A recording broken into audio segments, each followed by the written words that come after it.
Grand Rising family. Hey, a little passage from Khalil Gibran from the Prophet. And now it was evening, and Almerta the seeress said, "Blessed be this day and this place, and your spirit that has spoken." And he answered, "Was it I who spoke? Was I not also the listener?" Then he descended the steps of the temple, and all the people followed him, and he reached his ship and stood upon the deck. And facing the people again, he raised his voice, and he said, "People of Orphales, the wind bids me leave you. Less hasty am I than the wind, yet I must go. We wanderers, ever seeking the lonelier way, begin no day where we have ended another, and no sunrise finds us where sunset left us. Even while the earth sleeps, we travel. We are the seeds of the tenacious plant, and it is in our ripeness and our fullness of heart that we are given to the wind and are scattered. Brief were my days among you, and briefer still the words I have spoken, but should my voice fade in your ears and my love vanish in your memory, then I will come again, and with a richer heart and lips more yielding to the Spirit will I speak. Yeah, I shall return with the tide, and though death may hide me and the greater silence enfold me, yet again I will seek your understanding. And not in vain will I seek. If aught I have said is truth, that truth shall reveal itself in a clearer voice and in words more kin to your thoughts. I go with the wind, people of Orphales, but not down into emptiness. And if this day is not a fulfillment of your needs and my love, then let it be a promise till another day. Man's needs change, but not his love, nor his desires that his love should satisfy his needs. Know therefore that from the greater silence I shall return. The mist that drifts away at dawn, leaving but dew in the fields, shall rise and gather into a cloud and then fall down in rain. And not unlike the mist I have been. In the stillness of night I have walked in your streets, and my spirit has entered your houses. And your heart beats where in my heart, and your breath was upon my face, and I knew you all. Ay, I know your joys and your pain. And in your sleep, your dreams were my dreams. And oftentimes I was among you in a lake among the mountains. I mirrored the summits in you and the bending slopes and even the passing flocks of your thoughts and your desires.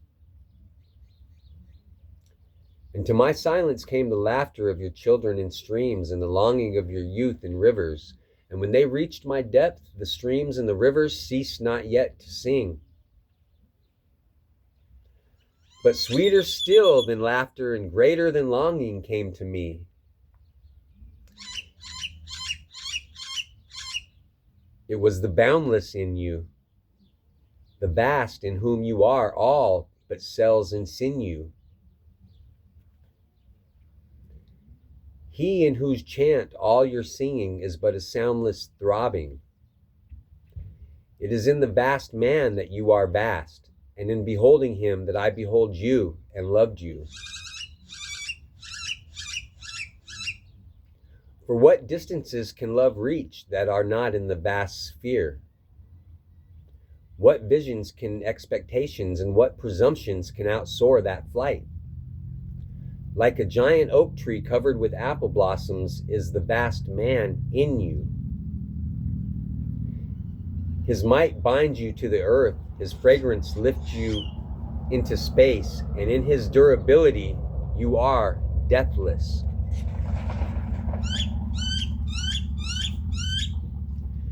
You have been told that even like a chain, you are as weak as the weakest link. But is this but half the truth? You are also as strong as the strongest link. To measure you by your smallest deed is to reckon the power of ocean by the frailty of its foam. To judge you by your failures is to cast blame upon the seasons for their inconsistency.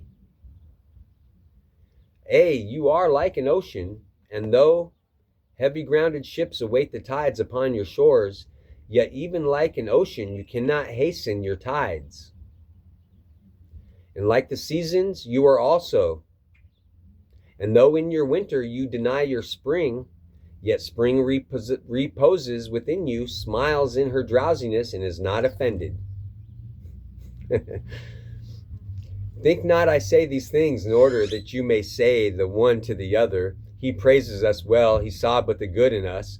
I only speak to you in words of that which you yourselves know in thought. And what is word knowledge but a shadow of wordless knowledge? Your thoughts and my words are waves from a sealed memory that keeps records of our yesterdays, and of the ancient days when the earth knew not us nor herself, and of nights when earth was upwrought with confusion.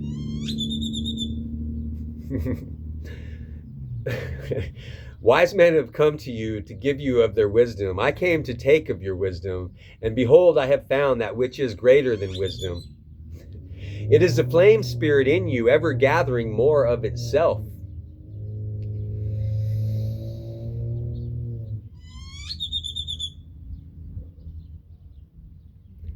While you heedless of its expansion, bewails the withering of your days.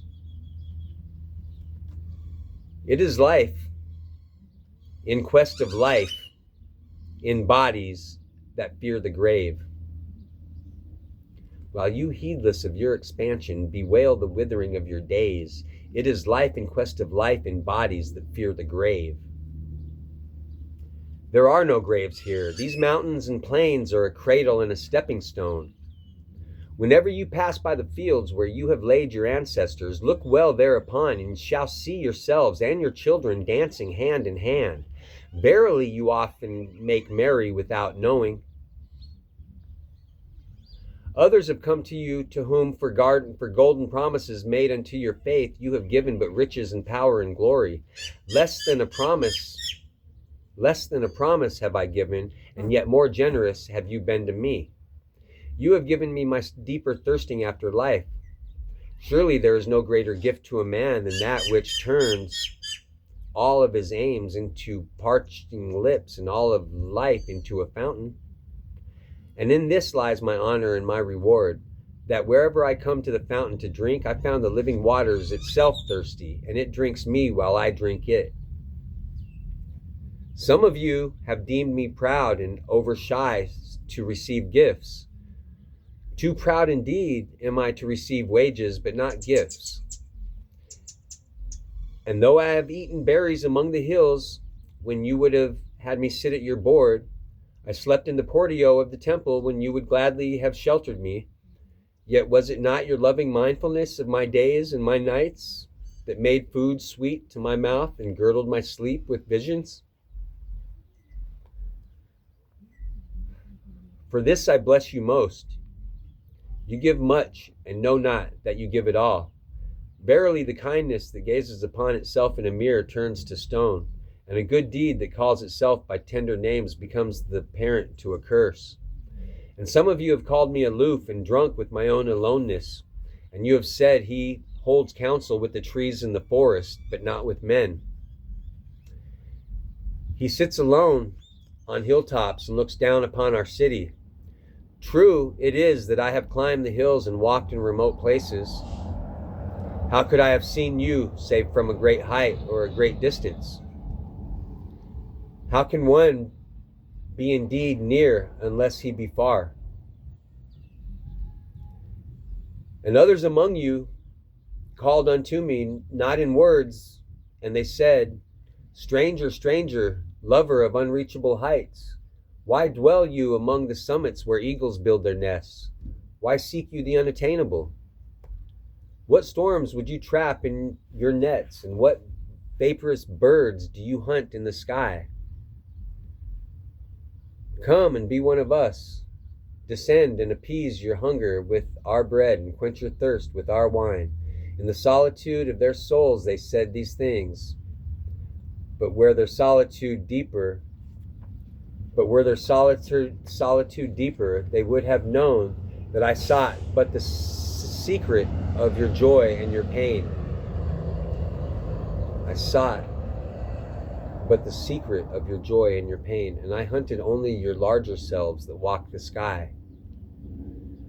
But the hunter was also hunted, for many of my arrows left my bow only to seek my own breast, and the flyer was also the creeper. And when my wings were spread into the sun, their shadows upon the earth was a turtle, and I was the believer, was also the doubter. For often have I put my finger in my own wound, that I might have the greater belief in you and the greater knowledge of you. And it is with this belief and this knowledge that I say, you are not enclosed within your bodies, nor confined to houses or fields. That which is you dwells above the mountains and roves with the wind. It is not a thing that crawls into the sun for warmth or digs holes into darkness for safety, but a thing free, a spirit that envelops the earth and moves in the ether. If these be vague words, then seek not to clear them.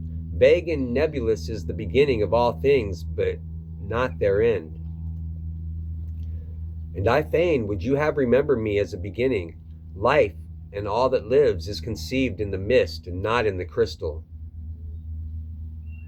And who knows but a crystal is mist in decay? This would I have you remember in remembering me. That which seems most feeble and bewildering in you is the strongest and most determined. Is it not your breath that has erected and hardened the structures of your bones? And is it not a dream which none of you remember having dreamt that builded your cities and fashioned all that there is? Could you but see the tides of the breath, you would cease to see all else. Could you but see the tides of that breath, you would cease to see all else. And if you could hear the whisper of the dream, you would hear no other sound. But you do not see, nor do you hear, and it is well. The veil that clouds your eyes shall be lifted by the hands that wove it. And the clay that fills your ears shall be pierced by those fingers that kneaded it. And you shall see, and you shall hear, yet you shall not deplore having known blindness, nor regret having been deaf. For in that day you shall know the hidden purposes of all things, and you shall bless darkness as you would bless night, as you would bless light.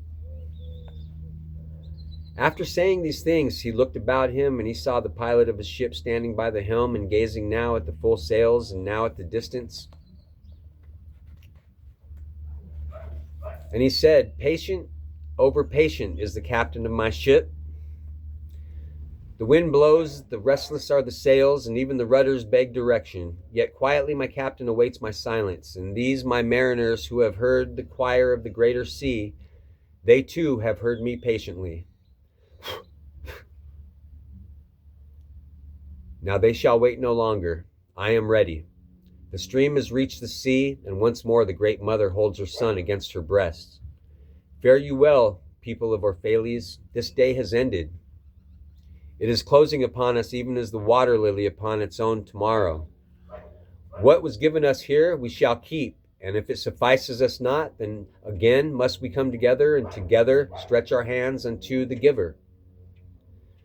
Forget not that I shall come back to you.